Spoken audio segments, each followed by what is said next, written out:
It's Pete from Cheap Homesteading, and today we're working on the Massey 35 engine rebuild. It's a Continental Z134 motor, and we're going to be installing the head gasket, putting the head back on it, and hopefully getting some of the valve train done. So the hard part is done. I got the base all done. I even have the oil pan on it. So now we are going to start putting the head on it. I'm going to spray it down with a little bit of brake clean, get the oil off it, and then we're going to start installing it.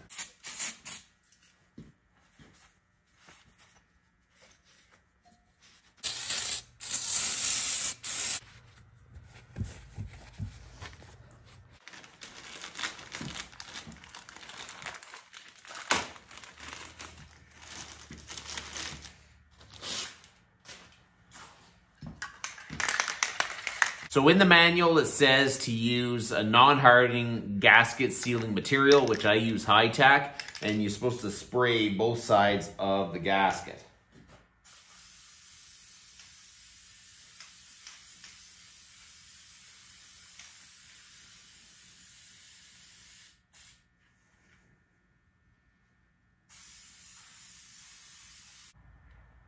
Okay.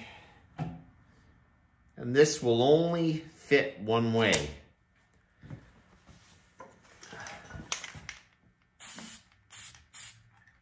Every time I've done a head like this, I've used high-tack. It's absolutely great stuff. So this is what it looks like. And now we're just going to install the head.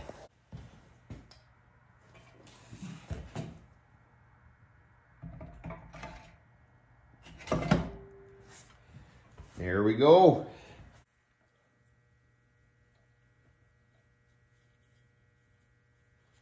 So now we got the head on, so now we're going to torque it. There's a special torque sequence. You need to torque down the head. Metal non-diesel engines and components.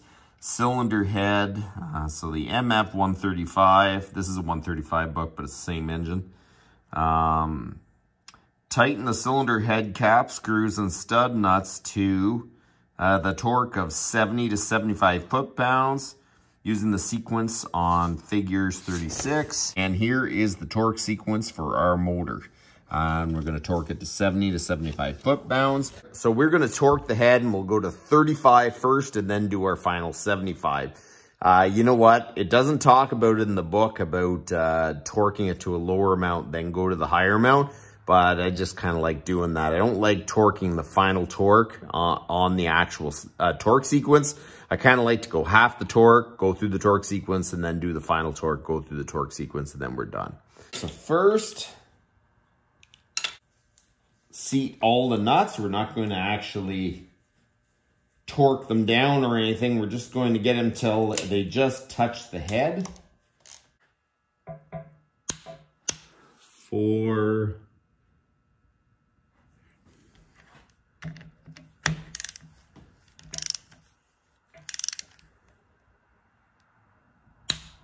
5,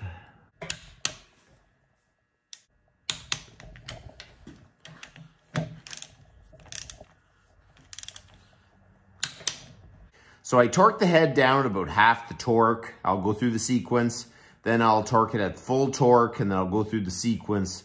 And then after that, I like starting from one end, and I'll just make sure it clicks, clicks. Go through everyone in a methodical way so I don't end up missing one or somehow bypass one. So I'll just use like a chalk.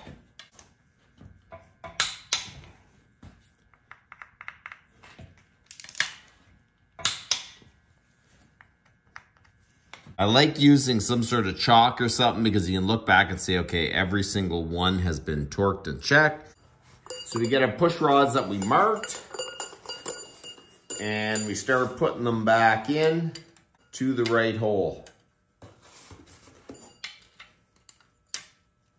Torque the studs and bolts to 40 pounds.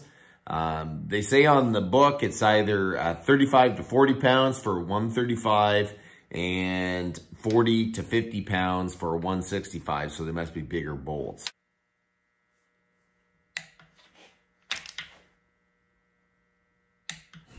We're going to adjust the valves now. I did a little bit of research, and basically on the 135 or the 35, if you adjust it and the engine's hot, it is 13 thou. If you adjust it and the engine's cold, it's 15 thou. So here's the push rod. There is a little adjustable shaft that goes in, and this is how you get your adjustment, and a jam nut so it can't come loose. And what you're doing is checking the distance between the bottom of the rocker arm and the top of the cap. Doing valves can be very complicated if you're looking at the manual. You know what? The manual is absolutely the correct way to do it, but you know what? I have found there's a really, really simple way to adjust valves, and you don't even have to really know where exactly top dead center is on number 1, number 4, and I'm going to show you. I'm sure I'm going to get a lot of flack for this, but anyways. Now we have to find 15 thou. These are feeler gauges, and there's specific dimensions on here. Oh, is there a 15 thou? Oh, here it is, 15 thou. My theory behind this is whenever you have the exhaust valve open, you're not going to have the intake open. So if this valve rocker arm is pushed down far enough, this valve should be fully closed. So you really need to have the valve down and the other one up, and you just keep going around and adjusting the rocker arm that is up. After I've adjusted it for a little while, I keep rolling it over, and then eventually, the odd time you'll find one that's somewhat loose, and then eventually you keep doing it, and it's always perfect, every single one. So I like to roll it, keep checking, and then eventually they'll always be the 15 thousandths of an inch.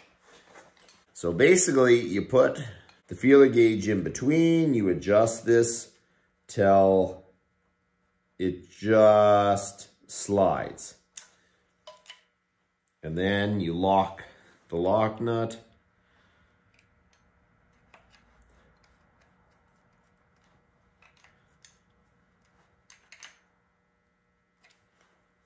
Check it again after. Yep. And then you keep going down the line. All the loose valves. There we go. You hold it.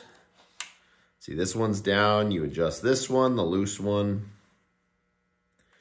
You know what? I feel like they've made adjusting valves way more complicated than it need be. Basically, all you need to do is keep adjusting the loose valves. Okay, so now I'm going to have to roll it over till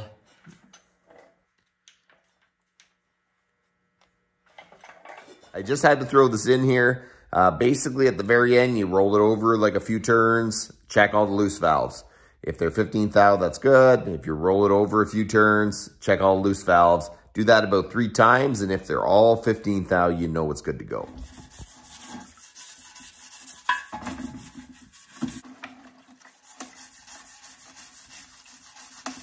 My low-tech parts washer.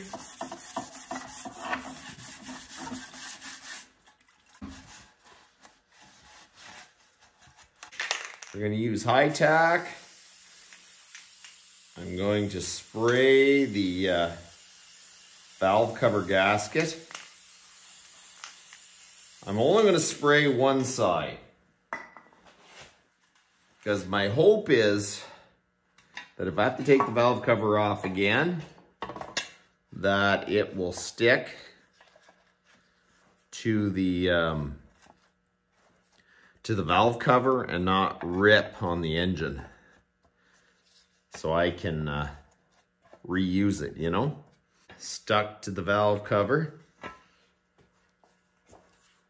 and then it goes down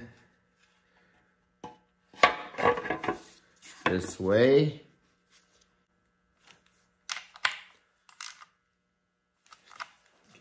But it's not squishing out or anything crazy like that.